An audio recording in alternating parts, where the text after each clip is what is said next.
Hello friends, स्वागत है आप सबका आपके अपने यूट्यूब चैनल स्मार्ट स्टडी 2.0 में। आज के इस वीडियो में हम हिंदी के टॉप 37 क्वेश्चंस देखेंगे। इन सभी क्वेश्चंस को आपको ध्यान से देखना है क्योंकि सभी क्वेश्चन किसी न किसी एग्जाम में पूछे गए हैं। आपका टारगेट कम से कम 25 क्वेश्चन सही करना होगा। तो चलिए फ्रेंड्स, वीडियो को स्टार्ट करते हैं। पहला क्वेश्चन है, संविधान के किस अनुच्छेद के अनुसार संघ की राजभाषा और लिपि देवनागरी है? अनुच्छेद 343, अनुच्छेद 346, अनुच्छेद 344, अनुच्छेद 342। बताइए कौन सा ऑप्शन सही होगा। तो अनुच्छेद 343 ऑप्शन नंबर आपका सही है, ए। नेक्स्ट क्वेश्चन है, कौन स्वर नहीं है? स्वरों की कुल संख्या पूछे तो आप क्या बताएंगे? 11। स्वरों की संख्या 11। आ, ई, ओ, री, ये क्या है? आपके मूल स्वर है, मूल स्वर है। इसे क्या कहते हैं? मूल स्वर कहते हैं, या फिर इसी को हर्ष स्वर भी कहते हैं, या फिर इसी को क्या कहते हैं? लघु स्वर भी कहते हैं। अगर आपसे पूछे दीर्घ स्वरों की कुल संख्या कितनी है, तो दीर्घ स्वरों की कुल संख्या 7 है, जिसमें से 3 जो है आपके मूल दीर्घ स्वर है। कौन कौन से मूल दीर्घ स्वर है? तो दीर्घ आ, दीर्घ ई, दीर्घ उ, ये आपके मूल दीर्घ स्वर है। और 4 जो है आपके संयुक्त मूल दीर्घ स्वर है। तो कौन कौन से संयुक्त मूल दीर्घ स्वर है? ए, ओ, आओ, ये क्या कहलाते हैं? आपके संयुक्त मूल दीर्घ स्वर। आ क्या है? आपका स्वर है, ओ भी है, ए भी है, बा जो है ये व्यंजन है। तो ऑप्शन नंबर डी आपका सही है। व्यंजनों की संख्या पूछे तो आप क्या बताएंगे? 33। व्यंजनों की संख्या 33। नेक्स्ट, श्रृंगार शब्द का तत्सम रूप है। श्रृंगार का तत्सम रूप क्या होगा? श्रृंगार। अगर आपसे श्रृंगार की शुद्ध वर्तनी पूछे तब ये होगा। अगर आपसे पूछे कि श्रृंगार रस का स्थायी भाव क्या होता है? श्रृंगार रस का स्थायी भाव रति होता है। किस रस को रसराज कहा जाता है? तो किस रस को रसराज कहा जाता है? श्रृंगार रस को रसराज कहा जाता है। तो कौन सा ऑप्शन सही होगा? ऑप्शन नंबर बी जो है आपका, ये बिल्कुल सही है। नेक्स्ट क्वेश्चन देखेंगे, मक्खी शब्द का तत्सम रूप है। मक्खी का तत्सम रूप क्या होगा? मक्षिका। किस ऑप्शन में सही है? ऑप्शन नंबर डी आपका सही है।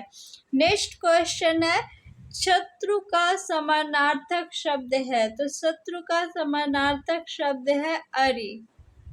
ऑप्शन नंबर सी आपका सही है।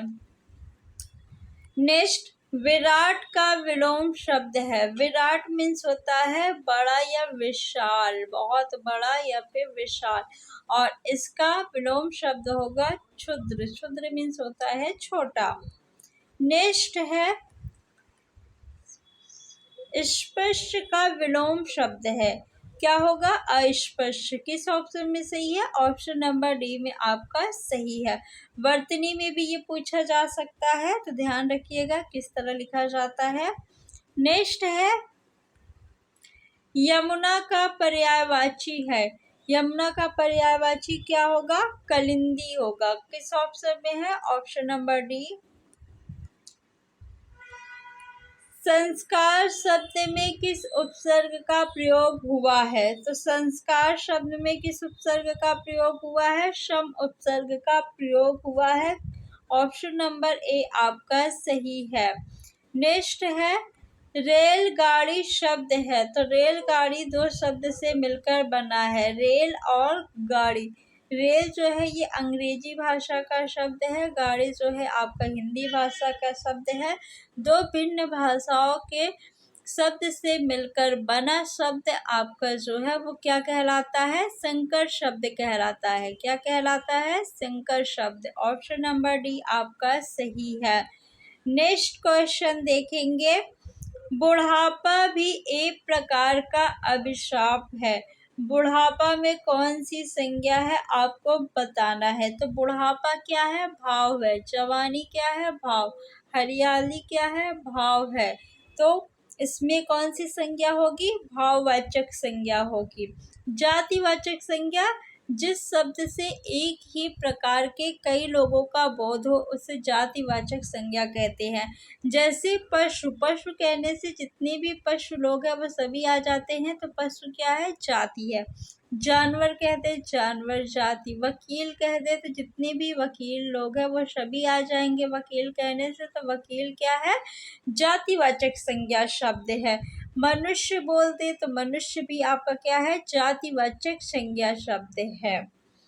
व्यक्तिवाचक संज्ञा शब्द में जैसे किसी एक चीज का नाम ले लिया जाए, चाहे किसी स्थान, व्यक्ति या वस्तु का। जैसे बोलते कि राम, राम क्या है? तो व्यक्तिवाचक संज्ञा है। अगर कह दे जयपुर, जयपुर क्या है? आपका व्यक्तिवाचक संज्ञा है।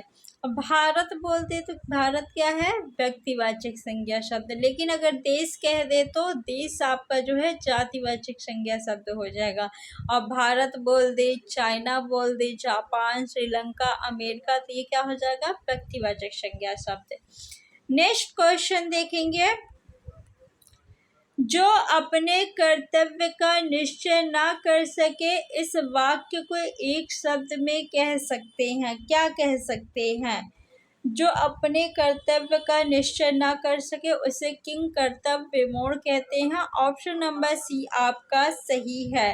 नेक्स्ट है, तरन तनुजा तट तमाल तरवर बहुछाय में कौन सा अलंकार है? अनुप्रास अलंकार, यमक अलंकार, उत्प्रेक्षा अलंकार या उपमा अलंकार।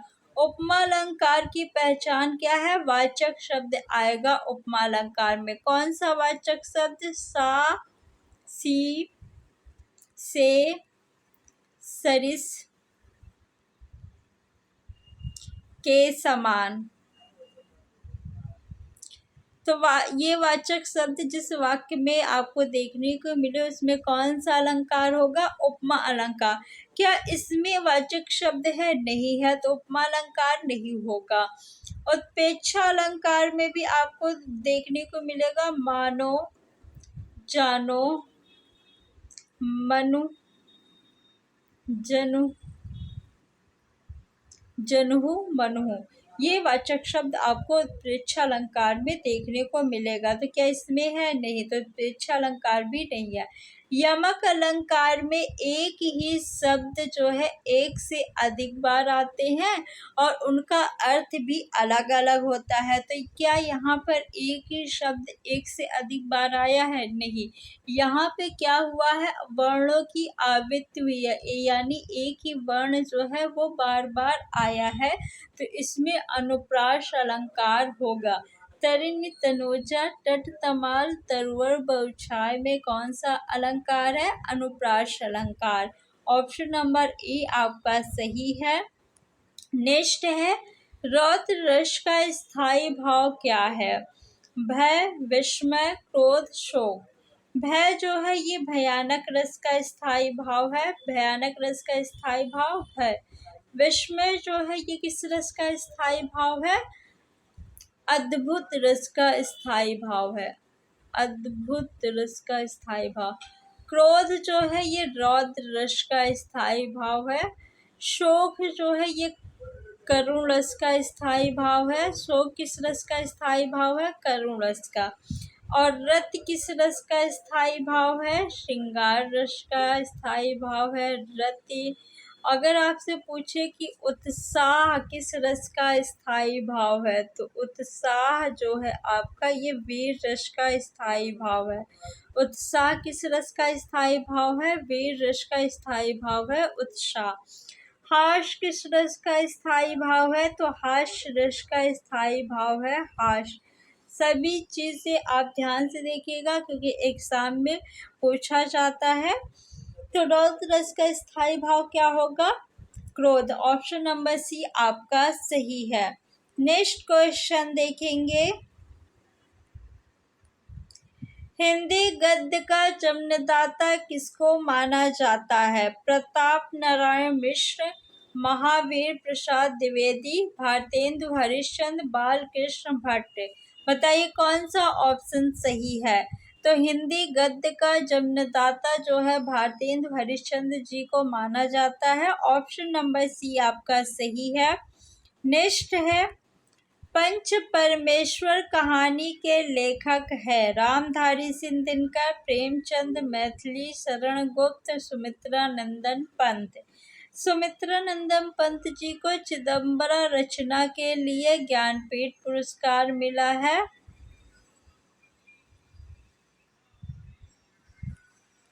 प्रकृति का सुकुमार किस कवि को कहा जाता है? तो सुमित्रा नंदन पंत जी को कहा जाता है।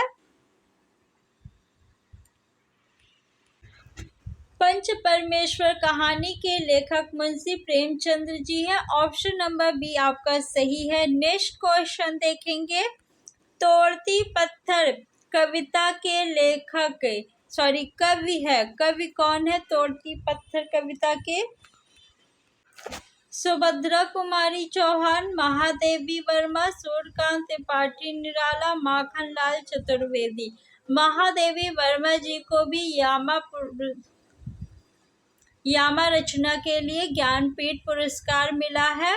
दीप शिखा किसकी रचना है? तो महादेवी वर्मा जी की रचना है और एग्जाम में काफी ज्यादा पूछा जाता है। और इनकी कौन सी रचना है? नीरजा भी महादेवी वर्मा जी की रचना है। तोड़ती पत्थर के कवि कौन है? सूर्यकांत त्रिपाठी निराला जी है। ऑप्शन नंबर सी आपका सही है। नेक्स्ट क्वेश्चन देखेंगे।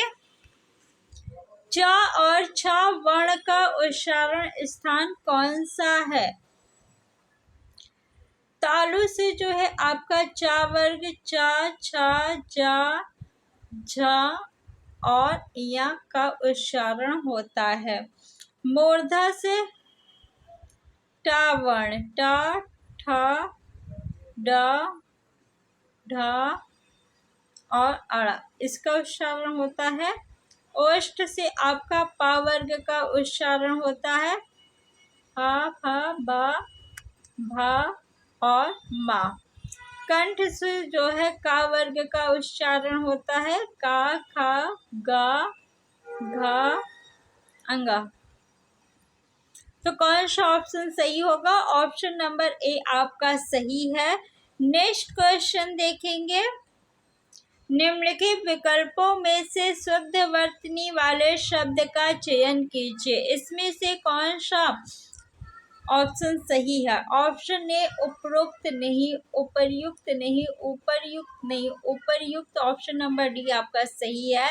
नेक्स्ट है, निम्नलिखित में एक की वर्तनी अशुद्ध है। किसकी वर्तनी अशुद्ध है? बताइए। मनीषा बिल्कुल सही है, वेशभूषा सही है, शुश्रूषा भी सही है। ऑप्शन नंबर बी जो है ये आपका गलत है। आशीर्वाद किस तरह लिखा जाता है? आशीर्वाद, ये आशीर्वाद की वर्तनी शुद्ध है। सन्यासी की शुद्ध वर्तनी क्या होगी? तो सन्यासी की शुद्ध वर्तनी। नेक्स्ट देखेंगे।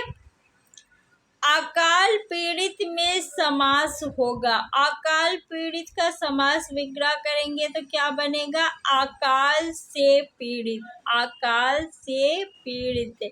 यहाँ पे से जो है ये क्या है? से जो है क्या है? से आपका जो है ये कारक चिन्ह है। क्या है? कारक चिन्ह है। तो कारक चिन्ह का लोप किस समास में होता है? तत्पुरुष समास में होता है। नेक्स्ट क्वेश्चन देखेंगे।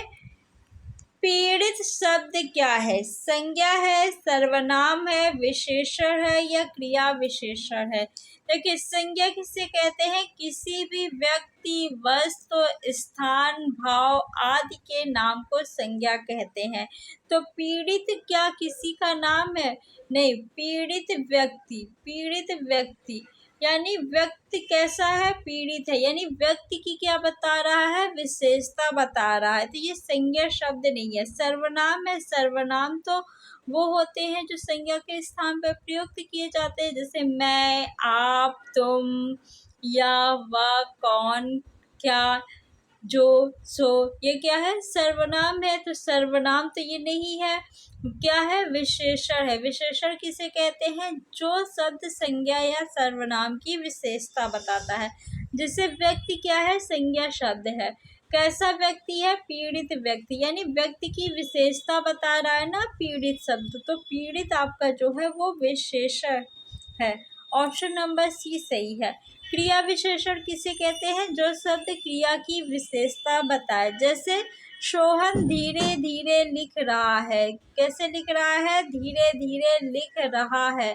तो लिख रहा है क्या है, लिख रहा है आपका क्रिया है। और कैसे लिख रहा है, धीरे धीरे, तो धीरे धीरे शब्द जो है ये क्रिया की विशेषता बता रहा है, इसलिए धीरे धीरे क्रिया विशेषण शब्द है।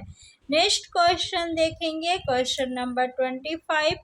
निम्नलिखित में से अशुद्ध वाक्य पहचानिए। कौन सा वाक्य अशुद्ध है, वह अपना चश्मा भूल गया, पिताजी ने मुझसे कहा तुम तो अपना काम करो, ये सच्चे इंसान है। कौन सा वाक्य अशुद्ध है, वह अपना चश्मा भूल गया, ये वाक्य सही है बिल्कुल, तो ये आपका उत्तर नहीं होगा।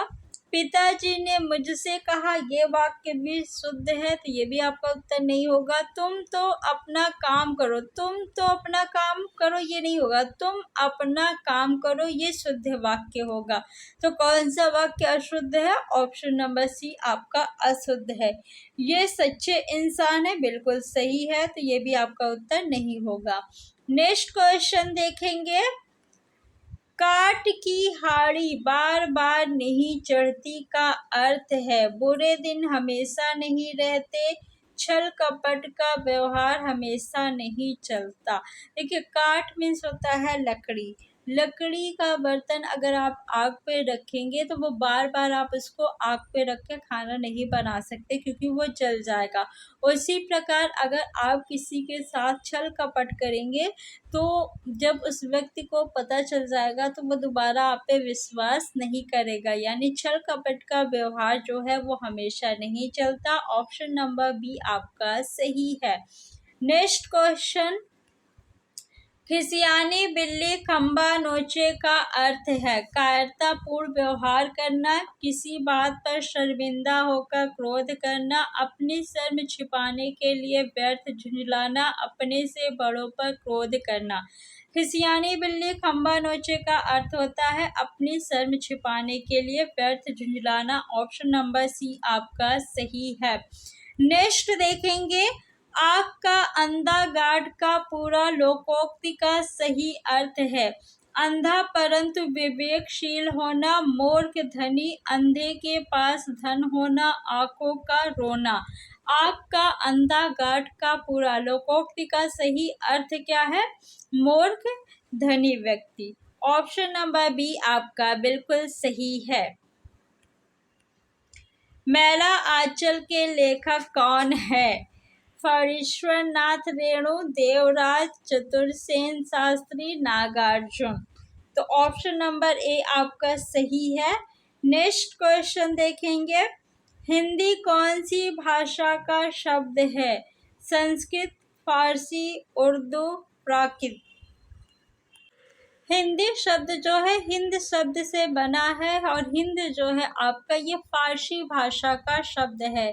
हिंद किस भाषा का शब्द है, तो फारसी भाषा का शब्द है, तो इसीलिए आपका हिंदी जो है ये भी फारसी भाषा का शब्द है। ऑप्शन नंबर बी आपका बिल्कुल सही है। नेक्स्ट क्वेश्चन है, निम्नलिखित में ओष्ठ ध्वनि है, कौन सी ध्वनि ओष्ठ है। हा जो है ये आपका क्या है, ओष्ठ ध्वनि है। सा जो है ये आपका दंत से उच्चारित होता है, तो दंत ध्वनि है। ला और र जो है ये अंतस्थ व्यंजन है। कैसा व्यंजन है, अंतस्थ व्यंजन है। नेक्स्ट, वॉवेल को हिंदी में कहते हैं, क्या कहते हैं? अक्षर कहते हैं, व्यंजन कहते हैं, स्वर कहते हैं, संवृत्त कहते हैं। तो वॉवेल को हिंदी में स्वर कहते हैं। क्या कहते हैं? स्वर कहते हैं। नेक्स्ट है, निम्नलिखित में से शुद्ध वर्तनी वाला शब्द कौन सा है? अंत्याक्षरी किस ऑप्शन में बिल्कुल सही है? ऑप्शन ए क्या सही है? नहीं। सी सही है? नहीं। डी सही है? नहीं। ऑप्शन नंबर बी आपका बिल्कुल सही है।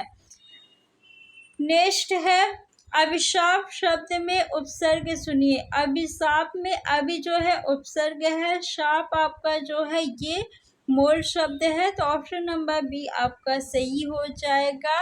नेक्स्ट क्वेश्चन है, शुद्ध शब्द को स्त्रीवाचक बनाने के लिए किस प्रत्यय का प्रयोग होगा? शुद्ध जो है ये क्या है? पुल्लिंग शब्द है। इसका स्त्रीलिंग क्या होगा? श्रुता। तो इसमें कौन सा प्रत्यय लगेगा? दीर्घ अ प्रत्यय लगेगा। ऑप्शन नंबर डी आपका सही है। नेक्स्ट देखेंगे, लेखक शब्द के अंत में कौन सा प्रत्यय लगा हुआ है? लेखक, इसमें जो है कौन सा प्रत्यय लगा है? क्या का प्रत्यय लगा है? नहीं। इक प्रत्यय लगा है? नहीं। आक लगा है? नहीं। अक प्रत्यय लगा है। ऑप्शन नंबर डी आपका सही है। और आज की इस वीडियो का लास्ट क्वेश्चन, ससुर का तत्सम शब्द है। सस्वर होगा? नहीं। स्वसुर होगा? नहीं। स्वसुर। ऑप्शन नंबर सी आपका सही है। कौन सा सही है? Option number C. तो फ्रेंड्स, अगर अभी तक आपने वीडियो को लाइक नहीं किया तो लाइक कर दीजिए। ऐसी ही और वीडियो देखने के लिए चैनल को सब्सक्राइब कर लीजिए। Thanks for watching.